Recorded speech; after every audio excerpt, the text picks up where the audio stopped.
La présente édition de la CIFTIS m'offre l'occasion de plaider pour un accroissement tangible de l'investissement productif dans les pays africains afin de leur permettre une meilleure intégration dans les chaînes de valeur au niveau mondial. En effet, c'est une évidence, aujourd'hui plus qu'hier, que l'aide au développement classique ne suffira pas à elle seule à soutenir le développement économique durable dans les pays en développement. Il faut une nouvelle orientation de l'aide au développement. Il faut remplacer l'aide au développement par l'aide à l'investissement direct étranger. En cela, la Chine peut prendre le lead et montrer la voie aux autres pays développés par le basculement de sa politique de coopération vers la promotion et l'appui de l'investissement chinois en Afrique.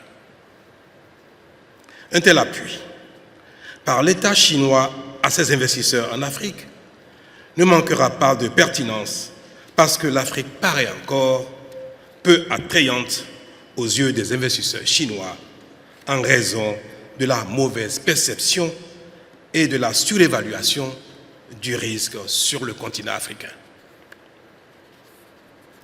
Or, la plupart des pays africains ont aujourd'hui un environnement plus favorable à l'investissement étranger, mais continuent d'être globalement perçus à tort comme des pays à haut risque.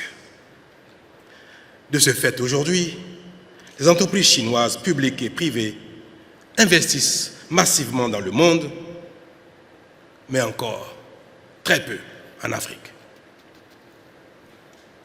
Il est vrai, mesdames et messieurs, qu'un certain nombre de vulnérabilités regrettables persistent ici et là sur le continent africain, mais je puis vous assurer que bon nombre de pays comme le Bénin ont engagé une mutation et opèrent des réformes qui leur donnent désormais une attractivité sans pareille. Au Bénin, par exemple,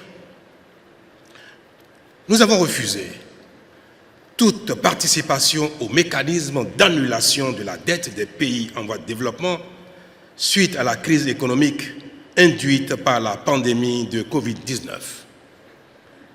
Nous l'avons fait parce que nous avons l'intime conviction qu'il n'y a rien de pire pour un investisseur que de voir le fruit de ses efforts annulés par des décisions politiques. Nous avons également, au Bénin, réformé le marché du travail pour nous assurer que tout investisseur venant dans notre pays ne soit pas tributaire d'une administration inefficace, de corruption, de grèves sauvages et autres freins à la bonne marche des entreprises. Les réformes réalisées et les investissements et infrastructures consentis au Bénin ont permis de faire du port autonome de Cotonou l'un des ports les plus performants de notre sous-région ouest-africaine, voire de l'Afrique. Les investissements technologiques en cours avec notre partenaire Huawei permettront de faire du Bénin un hub logistique de classe mondiale. Enfin, comme ce fut le cas ici en Chine, nous avons adopté une loi pour la promotion des zones économiques spéciales et la première zone industrielle de Glojigbe, non loin de Cotonou, complètement opérationnelle, accueille déjà des investisseurs. J'espère repartir de Chine avec quelques investisseurs chinois, car l'ambition du Bénin est de devenir un hub industriel de transformation des produits agricoles tels le cajou, le coton, le karité, l'ananas, le soja, de sorte que les services et le commerce qui les accompagnent puissent intégrer le Bénin un peu mieux dans les échanges internationaux. Le Bénin a décidé, avec le gouvernement chinois, d'innover encore plus. Ainsi, toute entreprise chinoise désireuse d'investir au Bénin pourra disposer d'un co-investissement public sino-béninois.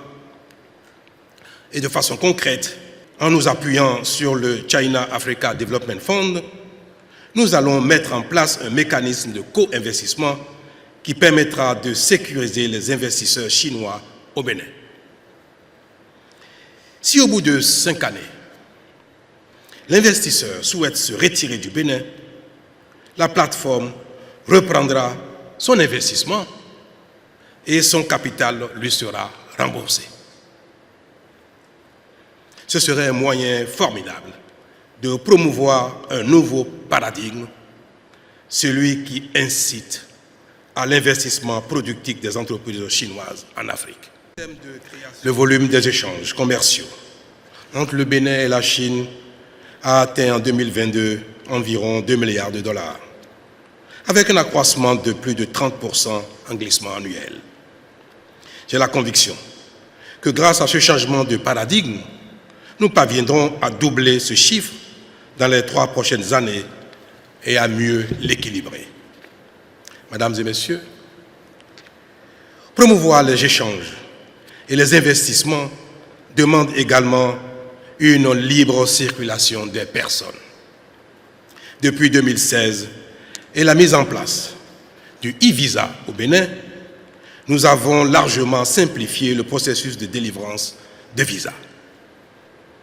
Mais je voudrais aller plus loin en annonçant ici, à Beijing, la suppression totale des visas pour les ressortissants chinois qui souhaitent visiter le Bénin et découvrir notre histoire, notre culture, car très souvent, les échanges commerciaux sont également le fruit d'une connaissance culturelle mutuelle approfondie. Désormais donc, pour tout Chinois, l'entrée au Bénin serait libre.